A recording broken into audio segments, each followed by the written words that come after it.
साथियों नमस्कार। पंचांग देखना सीखे तथा ज्योतिष बने चैनल में आप लोगों को हार्दिक स्वागत करता हूं। मैं आज आप लोगों के सामने एक बहुत ही सुंदर मुहूर्त लेकर के आया हूं, जिसे आप लोग भी देखेंगे तो कहेंगे कि नहीं, वास्तव में ये मुहूर्त अच्छा है। आप लोग देखते हैं कि पूर्व में हमने बहुत तरह के मुहूर्त के बारे में आप लोगों के सामने चर्चा किया है। आज हम एक ऐसा विचार और ऐसा मुहूर्त लेकर के आपके सामने आया हूँ, उसको देखें और समझें। तो हम लोग देखें, मुहूर्त निकालना सीखें, यानी मुहूर्त हम कैसे निकालते हैं। आप लोग जानते हैं कि हमें पंचांग, जो भी पंचांग का वर्णन दिया गया है, उसमें पंचांग के अंदर तिथि वार नक्षत्र करण योग इत्यादि की चर्चा है। तो हमें मुहूर्त निकालने के समय तिथि वार नक्षत्र की भी आवश्यकता पड़ती है और चंद्रमा एवं लग्न की भी आवश्यकता पड़ती है, उसको भी हमें देखना पड़ता है। तो आए हम लोग देखें। आप सभी जानते हैं कि एक पक्ष में 15 दिन होता है, दो पक्ष में एक माह होता है। हर एक तिथि का नाम अलग अलग होता है। तो याद रखने के लिए, आपको याद न करना पड़े, मैं एक सरल रूप बना दिया हूँ। जैसे 15 दिन के लिए हमने रखा है, जैसे प्रतिपदा, द्वितीया, तृतीया, चतुर्थी, पंचमी, षष्ठी, सप्तमी, अष्टमी, नवमी, दशमी, एकादशी, द्वादशी, त्रयोदशी, चतुर्दशी और ये पूर्णिमा। तो अब इस प्रकार हम लोग देखें, 15 दिन के लिए हम सरल रूप से, आप एक पंक्ति बनाएं, 5 लाइन बनाएं, उसमें 1 2 3 4 5 6 7 8 9 10 11 12 13 14 15 इस प्रकार का 3 लाइन खड़ी लाइन बनाएं। और इस प्रकार आप लोग को तिथि याद हो जाएगा कि कौन तिथि का क्या नाम है। तो जैसे देखें, इस प्रकार जब बनाएंगे आप, तो 1 6 11 नंदा तिथि कहलाता है, जो शुभ होता है। इसमें कोई भी कार्य हम करते हैं। 2 7 12 ये भद्रा तिथि है, जो शुभ होता है। 3 8 13 जया तिथि, ये भी शुभ कहा जाता है। 4 9 14 ये रिक्ता तिथि कहे गए हैं। रिक्ता तिथि में कोई कार्य नहीं करना चाहिए, उसे अशुभ, उस तिथि को अशुभ कहा गया है।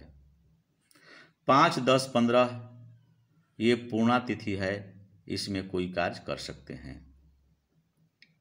तो मुहूर्त जानने के लिए, मुहूर्त निकालने के लिए हमें इन तिथियों का भी ध्यान रखना अति आवश्यक है। अब देखें, वार के लिए हमें सोम, बुध, गुरु और शुक्र, ये 4 वार बहुत शुभ कहे गए हैं। इसमें शादी वगैरह हम आराम से शादी विवाह कर सकते हैं। नक्षत्र में है कि उत्तरा, तीनों और रोहिणी, ये स्थिर नक्षत्र कहे गए हैं। स्थिर नक्षत्र में हम विवाह शादी का कार्य आराम से कर सकते हैं, इसमें कोई बाधाएं आने की संभावना नहीं रहती है। उत्तरा तीनों में जैसे है उत्तराषाढ़ा, उत्तरा फाल्गुनी और उत्तरा भाद्रपद और एक रोहिणी। ये मैं आपको समझने के लिए चाहता हूं कि सरल से सरल भाषा लिखें, सरल बात लिखें, जिससे आपको समझ में आ जाए। तो देखिए, ये चारों नक्षत्र जो हैं स्थिर नक्षत्र कहे गए हैं। हम नोट में भी लिख दिए हैं कि अभिजीत मुहूर्त में कोई कार्य प्रारंभ कर सकते हैं। एक और मुहूर्त है जो अभिजीत नक्षत्र, आप लोग जानते हैं। अभिजीत नक्षत्र जब चलता है, यानी मध्याह्न समय, दोपहर के से आगे और पीछे, उसी समय आप मध्याह्न समय तिथि का निकाल लें, नक्षत्र का तिथि का निकाल लें, और निकाल करके अभिजीत मुहूर्त की चर्चा भी हम पिछले वीडियो में कर चुके हैं। उसको आप देख सकते हैं और समझ सकते हैं। तो इन चारों नक्षत्रों में आप शुभ कार्य तथा विवाह का कार्य कर सकते हैं।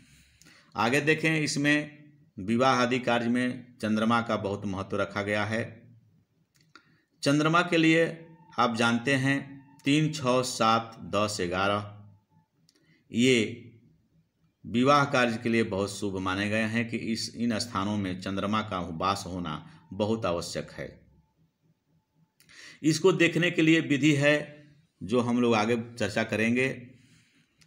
लग्न जो है स्थिर लग्न होना चाहिए। स्थिर लग्न 2, 5, 8, 11 स्थान भाव कहे गए हैं। इस स्थिर नक्षत्र में यदि रविवार पड़े तो अति शुभ होता है। स्थिर नक्षत्र में यदि सोमवार पड़े, स्थिर लग्न में यदि सोमवार पड़े तो शुभ समय माना जाता है, सामान्य माना जाता है। स्थिर नक्षत्र में यदि बुध, गुरु, शुक्र पड़े तो मध्यम माना गया है। आगे जो हम यहाँ पर चंद्रमा की चर्चा किए हैं, लग्न की चर्चा जो कर रहे हैं, उसका इस चार्ट में देखें। 2, 5, 8, 11, 2, 5, 8 और 11 ये स्थिर लग्न कहे गए हैं। स्थिर लग्न में हमें देखना होगा कि यदि जातक का कर्क राशि है, जिसका शादी का दिन, विवाह का दिन रखना है, यदि कर्क राशि उस जातक का वर का या कन्या का है तो उससे हम चंद्रमा तक गिनती करेंगे। मान लीजिए चंद्रमा जो हैं वो यहाँ देखें 3, 6, 7, 10, 11 यानी जातक की राशि से तीसरा स्थान 1, 2, 3 ये शुभ हैं, या यदि यहाँ चंद्रमा हो तो शुभ माने जाएंगे।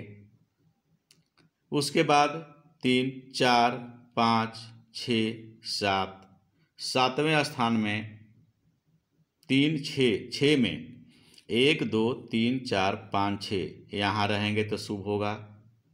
उसके बाद यहाँ रहेंगे 7वें स्थान में तो शुभ होगा। और यदि 10वें स्थान में रहेंगे 8, 9, 10 तो यहाँ भी शुभ होगा।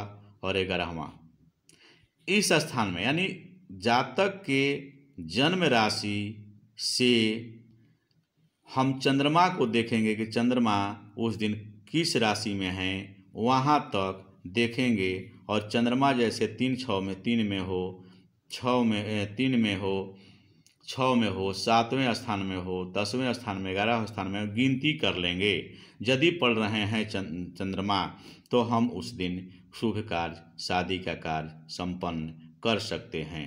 साथियों, आप लोगों को मैं चाहता हूं कि सरल से सरल भाषा में सिखाऊं, बताऊं, ताकि आप लोग आसानी से समझ सकें। हम भी इस नेटवर्किंग युग में कंप्यूटर के माध्यम से डिजिटल बना सकते हैं, लेकिन हम चाहते हैं कि यदि हाथ से लिख करके आप लोगों के सामने रखूँगा तो आप सरल भाषा में समझेंगे और सीखेंगे। साथियों, धन्यवाद।